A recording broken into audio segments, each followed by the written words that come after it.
Hello and welcome back to Binghamton University's housing sign-up process for new students. Here in Part 3, we'll be taking you through room selection. If you haven't checked out Part 1, which covers our housing application, and Part 2, picking a roommate, be sure to have a look at those before you begin. You'll definitely want to check out reslife.binghamton.edu to familiarize yourself with the 5 traditional residence hall communities on campus. If you're a transfer student, you'll also be able to choose between buildings in our 2 on-campus apartment communities. Be sure to give those a look as well. The housing instructions on our website will also let you know when you can expect to receive your housing selection time slot in your Binghamton University email. This is your reservation time to go back into the housing portal to reserve your room.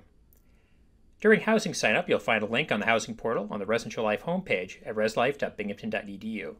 Click to log in using your Binghamton University username and password. Start off by clicking Housing Application and then Continue on the academic year. You'll typically begin at your application status. Look at the top of the page and you'll see your room selection time slot if it's been assigned. This will show your time to begin your room selection process. This is also a good time to click on roommate matching to be sure that your roommate group is there and verified. I can see I have mutually accepted Lee Jordan as my roommate for this term, and then I'm the group leader, which means that I'm responsible for selecting our housing. If your roommate has a better time slot than you might want to consider having them choose housing for the both of you. You can do that by making your roommate the group leader with the Make Leader button. Make sure you communicate this to your roommate, or you may find that nobody assigned you up.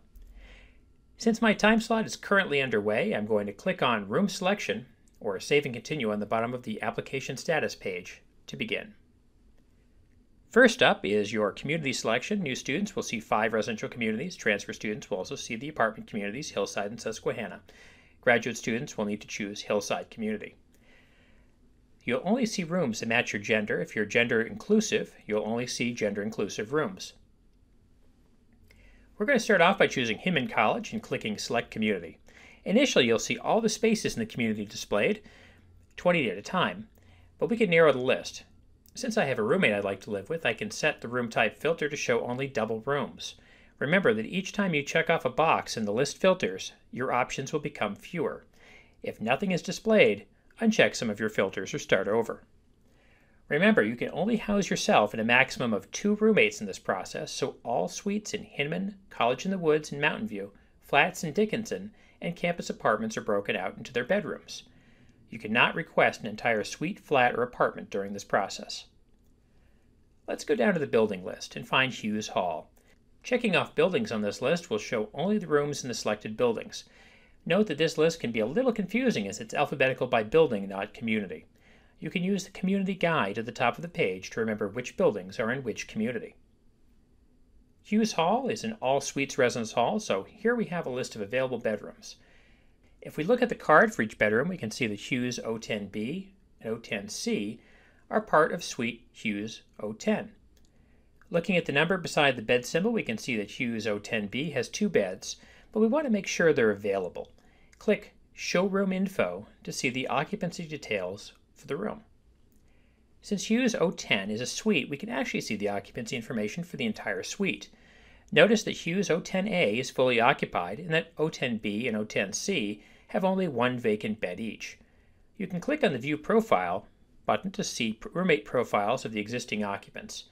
Note that returning students may not have detailed profiles available. So Hughes O10 isn't going to work for us since we have a roommate and need a room with 2 vacant beds. Okay, so let's have a look at Oneida and College in the Woods. Oneida is a mix of suites and double rooms. This is a typical way that regular double rooms that are on corridor appear in College in the Woods with a floor designation, where we saw the suite displayed in Hughes Hall.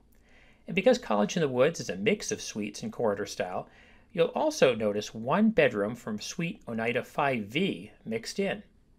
Notice that Oneida has some chem-free spaces that I can access because both my roommate and I agreed to chem-free housing back on the Living Options page in the portal. Okay, I'm not really finding what I want here, so I'm going to go back to Hughes. I'd really like to get a room in that building. We're going to choose room 125A and check out the room info, which shows it's one of 3 vacant double rooms in the suite. Perfect. I'm going to go back and click Hold Room on 125A. I now have 5 minutes to assign my roommate and myself to the beds in the room. Since we're just dealing with the double room, it doesn't really matter which bed I pick, since bed 1 and bed 2 don't really correspond to a particular side of the room. Lee and I will figure out which side of the room we're going to be on when we arrive this fall. I'll put myself into bed 1, Lee into bed 2, and click Assign Beds. Now, here's the important bit. This is one last look at what you've chosen, but you're not through yet. Notice that the timer is still going. Review your choice carefully because once you click Confirm and book this room, no changes are permitted. But I'm happy with this room that I've chosen for Lee and myself, so I'm going to go ahead and I'm going to hit the button. This takes us back to our application status, which now has a booking section at the bottom. I can confirm where Lee and I are housed, and as I check back later, I can even watch my future suitemates fill out the other 4 beds in the suite. And that's really all there is to selecting your room. Be sure to log out the top right of the page when you're done, and thanks for watching. We can't wait to see you here at Binghamton University.